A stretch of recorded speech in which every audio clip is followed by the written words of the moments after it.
La vérité est que depuis des années, on ne cesse d'insulter les musulmans, qu'on ne cesse de me reprocher d'avoir participé à une manifestation à laquelle je suis fier d'avoir été. Mais je non, mais je ne parle pas de vous, je parle en général de ceux qui partagent votre propos. Je veux savoir Le 10 quelle est votre novembre, nous pensée. étions dans la rue avec la CGT, la FSU attaque, parce que de pauvres gens sortant d'une mosquée avaient reçu un coup de fusil d'un ancien candidat du Front National. Et il y a eu une manifestation qui s'est terminée en chantant la Marseillaise. Je suis fier d'y avoir été.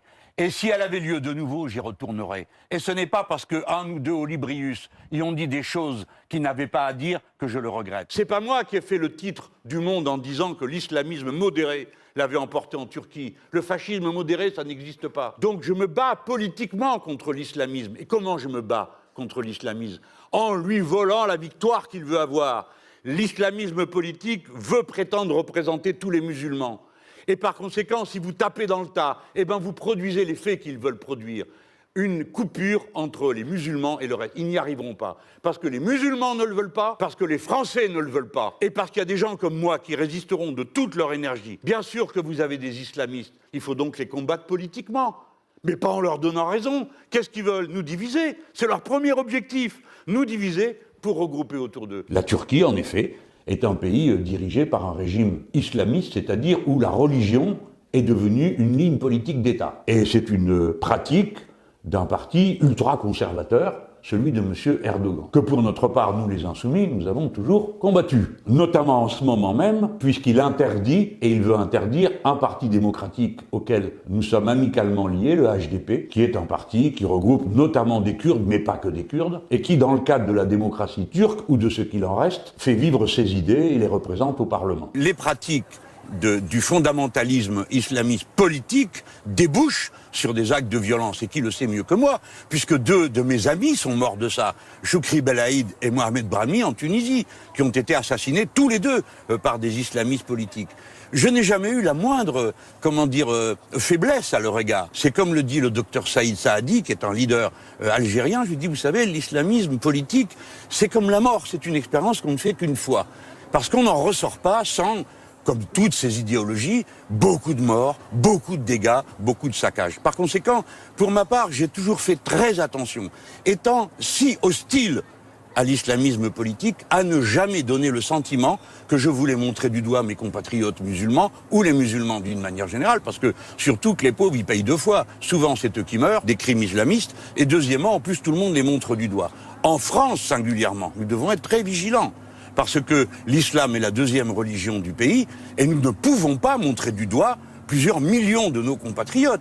Le ferait-on pour les chrétiens ou pour les juifs, que ce serait aussi insupportable. Pour les juifs, on l'a fait pendant 10 siècles. Bon, c'est bon, on a tourné la page des guerres de religion dans ce pays. Il ne faut pas y remettre le doigt si peu que ce soit. Chaque fois qu'on a affaire à des violences, des attentats, des agressions, il faut, en tout cas à mon avis, toujours se demander quel est le but de l'adversaire.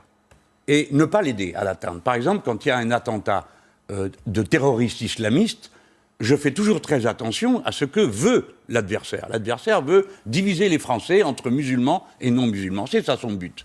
Et si nous faisons l'erreur d'assimiler les musulmans aux terroristes, eh bien, nous leur donnons raison. Alors, tous les moyens de lutte sont partis dans la chasse aux terroristes islamistes, qui est naturellement tout à fait nécessaire. C'est une priorité légitime. C'est une nécessité. Quant à savoir si c'est une priorité au milieu de toute cette bande de dingues, c'est une autre question. Il faut en même temps faire face, parce que c'est vrai que maintenant, des groupes extrêmement limités de personnes sont capables de faire un maximum de dégâts. Alors les radicaux, quelle que soit leur religion, m'insupportent au dernier degré. Les radicaux qui tuent au nom du Christ 90 personnes, ou qui vont tirer sur une mosquée, comme ça a été le cas en Zélande, m'exaspèrent et n'ont rien à voir avec le christianisme.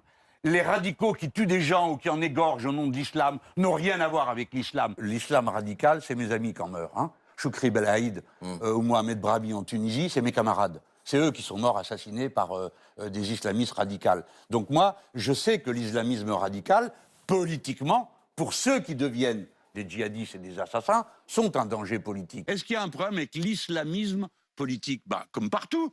Bien sûr, vous avez des islamistes politiques. Qui est tué en général face aux islamistes politiques? D'abord, il y a diverses branches là-dedans. Il y a les gens qui tuent personne. Ils pensent qu'il faut mettre la religion au pouvoir. Nous, on dit, non, on ne mettra pas la religion au pouvoir. La religion chez elle et l'État chez lui. C'est la doctrine Victor Hugo. Ça n'est pas appliqué aujourd'hui. Parce que vous avez plusieurs départements français qui vivent sous concordat, sauf pour les musulmans. Moi, je suis pour que personne ne soit sous concordat. La religion chez elle... Alors, l'islamisme politique, je le combats politiquement.